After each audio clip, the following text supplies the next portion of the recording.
Good morning, everybody. Welcome to In the Garden with Joyful Living. I am Kimberly Dixon. How is everybody doing today? So while we wait for a few people to join us, we're going to go ahead and take a look at the garden.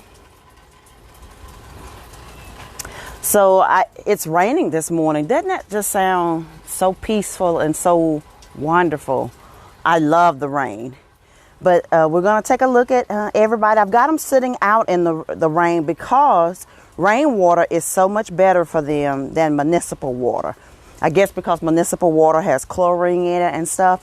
And after plants have had rainwater, you can visibly see the difference in them on the next day. So I've got my African daisy sitting out. That's my daisy. I wanted to show you guys this because a few days ago, that beautiful bloom popped out, and it's even more gorgeous with those water droplets on it. But that's my centerpiece, the star of the garden. The Delilah's on a respite now. She'll come out with some beautiful blooms here shortly. Hey, Sean. Strawberries are looking wonderful. I don't have any to pick right now. Well, there may be one there because I just picked some a couple days ago. And if you see the white stuff in there, that's pulverized eggshell. I pulverize it in my little thing I make my smoothies in. I can't think of the name of it right now. And put it in water because it adds calcium to the soil and it's healthy for the plants. That's the squash. It's doing wonderful. And look, so a couple of weeks ago, I dropped some seeds in there to attract pollinators. And so that's a morning glory seed. You know, morning glories blossom in the morning time so that they will attract bees and other pollinators. Good morning, Bill. That's my beautiful yellow miniature rose. And the garlic chives that actually from last year, they just survived the winter. So planting chives with roses is supposed to help them smell more fragrant. And I did that again to attract pollinators. This tomato is looking gorgeous. See all of those little yellow flowers? That's going to be fruit developing really soon, but that plant looks fantastic. That's the rose bush. And this is my two mobile beds. They're too heavy for me to really move a whole lot, so I just slid them closer to the edge of the front porch so that they could get some rainwater as well. But that's the basil. I need to pick some of that. Let me tell y'all, last year I picked some fresh basil and put it on a turkey sandwich. When I tell you something that was delicious, you have got to try it. So get you a basil plant. If you don't have if you're in an apartment or don't have access to outdoors, it'll still do well in the kitchen on a shelf. But that's my other. But get you some basil. It's definitely worth it. You can use it in a lot of different things. But I like it on sandwiches. I planted enough this year to try to make some pesto. Yesterday. So these two tomato plants. This is a Roma tomato. And this is another better bush. And they're supposed to be a smaller variety. They're a determinate variety. It should be short and bushy and it doesn't get as tall as a indeterminate variety. And they're supposed to not need to be staked. But my plant, especially that one, was leaning over. So yesterday I just used some little hooks that I already had to stake it with so that it doesn't break. And it's been really windy. Good morning, Victoria. That's my green bell pepper and the red bell pepper. You can see that there. Good morning, Deb. They are doing well. You could tell they've grown just since last week. That kale, look at that kale, y'all. I've been eating kale salads like crazy. They're doing well. My little green beans are finally starting to sprout. The rosemary is still doing well. Let's run over here to the other side. I didn't set everything out because I went overboard with the planting this year, guys. It takes a long time to move all this stuff. So that's the collard greens. They're still doing well. I'm going to have collard greens this summer. That's still more collard greens. Good morning, Camille. The romaine lettuce is doing good. I've been eating that a lot. My arugula is about finished for the season. It's beginning to bolt. Bolt means it's getting the little flowers at the top, and the taste changes. So, but I've eaten a lot of that. So it's paid for itself. And the mint is doing well. So today's topic is what you're doing. So please share the video.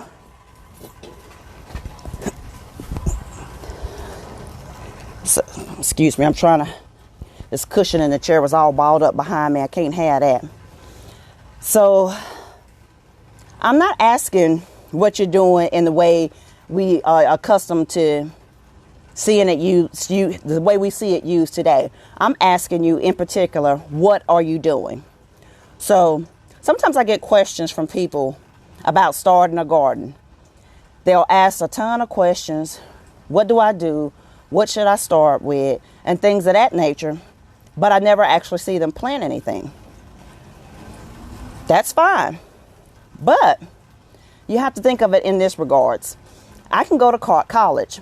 I can get a college degree that says I'm an accountant or whatever you may be. But until you actually start doing some work in the accounting field, you're just an accountant in namesake. It's just a piece of paper. So you can read self-improvement books. There are a ton. Good morning, Tanya. That's my cousin. So glad to have you on this morning. You can read a ton of self-improvement books. They can give you all of these great principles and things to follow and things to do. But until you actually start applying the principles in the book,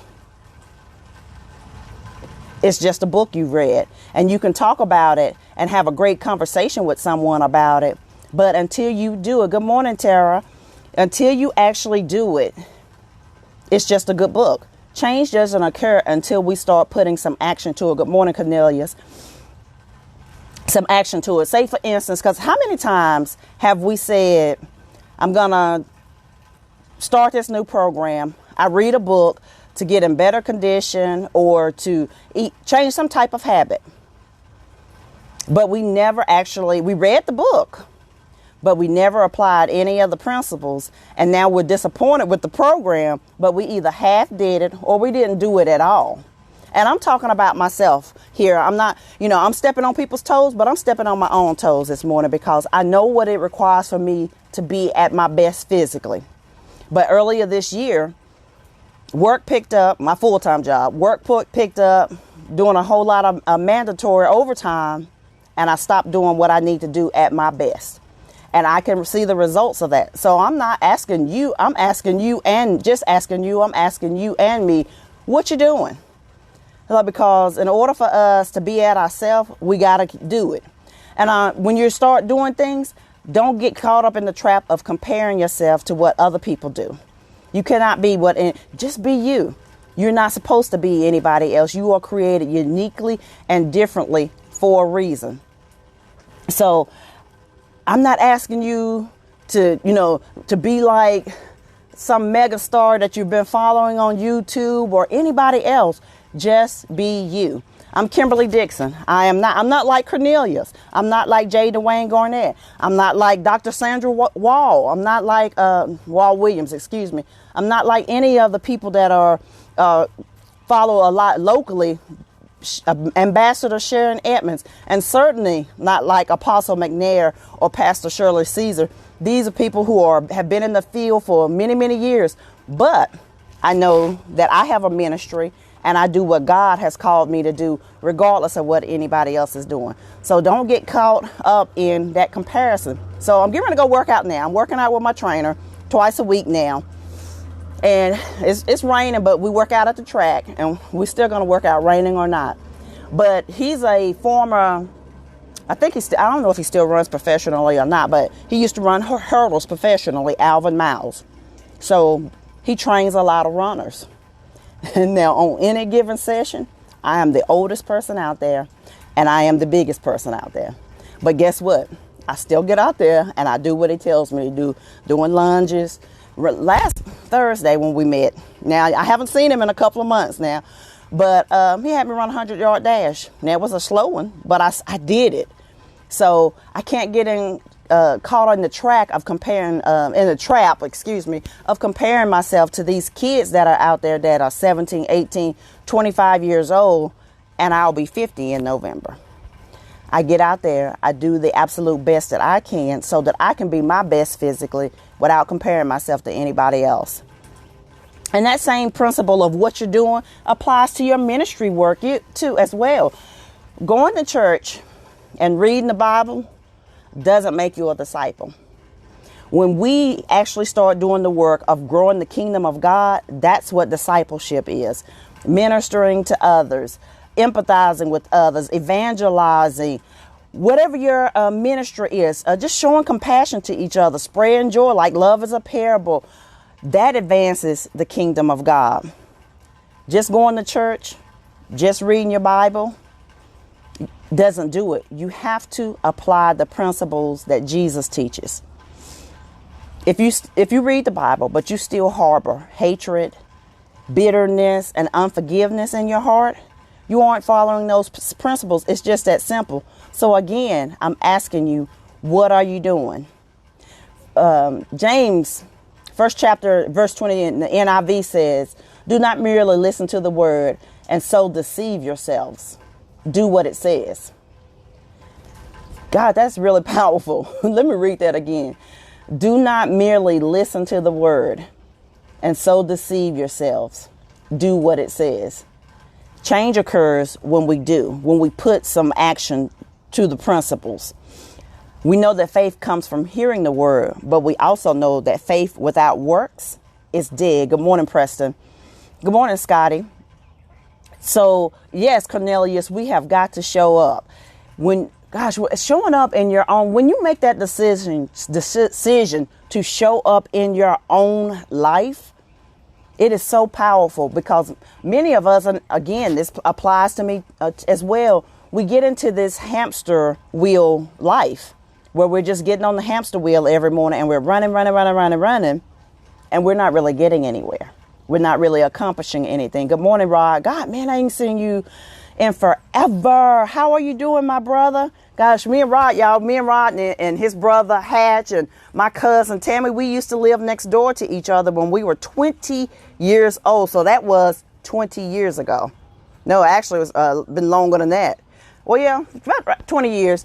But we've been friends ever since then. Love you so much. Hope you're doing well. But we got to do things. So what you're doing, it isn't just this concept of, hollering at your friends or your boo or whoever. It is, how are you showing up in your own life? What you doing? Man, what you doing? We have so much power. And even in this season of COVID-19, when we're practicing living a way that we've never experienced before, I still have to ask you, what are you doing? Because we've got so much more time on our hands than we've ever had. So you've got to show up in your own life. And I decided to pursue something that I'm passionate about. Every year I have a patio garden. But I wish you could see how many plants I got, because I've been just showing you guys the front. I'm going to unveil the back a little bit later on the work that I've been doing there. So do something in your life where you show up for you. What you doing, man? Life is more than just, being born and having a span of 80 or 90 years and then leaving without leaving a positive impact. We're going to leave an imprint because, we're human. We leave an imprint on the environment. But what legacy are you leaving for you that's different from a financial legacy? Yes, we want to be financially secure and we want to leave our generations to come after us in a good shape financially. But what kind of legacy are you leaving for you spiritually and in those areas? We got to show up in your own life. Yes, Tanya. So, don't get on that hamster wheel, or don't stay on the hamster wheel. It's so easy to get caught up in just going to work, just surviving. We were created to do so much more than just survive. I want to see not just myself, but I want to see you thrive so that when we come out of this season that we're in, because this is a season, it's going to change the way we operate. No doubt about that. But when we come out of this season, I want to see you in a different space mentally and spiritually and physically. So I know I've put on some pounds in 2020. I'm not keeping them though. So when we get off of here, I'm going to the track. And this evening, I might have to check back in with y'all to tell you what's hurting. Because every time I leave him, something has changed, but it's changing for the better. And I'm willing to put the work in to make sure that I am doing well when I'm 90 or 100 years old. Because my Tanya, I'm looking at Tanya's name. My family, which is Tanya, we have longevity. We have long lives. We'll live to our upper 90s and early 100s easily when we take care of ourselves. If we don't drink, if we don't smoke, and all of those things. And I'm planning on riding this thing till the wheels fall off of it. And not just being alive, I want to thrive. So I'm asking you, and what you doing? Taking a look at the mirror this morning. What you doing, Kim? You were created for something bigger than this. And I know that the plans that God has for me, and in order for me to do those, I got to be ready. I got to be in my best shape mentally, physically, and spiritually. Good morning, Lori. So I just wanted to take this morning and just tap on your shoulder a little bit and be like, psst, what you doing? Let's get cracking. Tanya just started something new this week, so I'm excited to see what's coming forward with that. And I know we got to do things differently, but don't become complacent and just stop doing everything. It's easy, especially if you're a business owner. Let me talk to the business owners for a minute. What's going on right now can be so discouraging and make you want to be like, okay, I'm through with this. Throw up your hands. Whether you have a brick and mortar business, whether you have a business where you're someone like me, where you do speaking engagements, well, all of that's gone temporarily. Don't give up. Don't throw your hands up in exasperation. Be prayerful and figure out what it is that you're going to do in this season that's going to advance your business, that's going to advance the kingdom, that's going to advance your family. So guys, thank you for watching In the Garden with Joyful Living. As I said, my trainer's at the track waiting on me, so I got to get out of here. But again, just ask yourself what you're doing. Get out a pencil and some paper. Start thinking about what it is that you want to do. And let's advance the kingdom. Let's advance our lives so that when we come out of this, we are different on every level, and that we can do things better. And anyway, okay, so I said I gotta go. But anyway, guys, thank you for watching In the Garden with Joyful Living. Please share the video. Tag somebody in the comments. Good morning, Gwendolyn. Gosh, I haven't seen you in such a long time. That's a powerful woman of God, I think in Virginia. But met her because both of us are 2018 Women of Triumph. So guys, thank you for watching In the Garden with Joyful Living. I love you. I will talk to you soon. Bye-bye.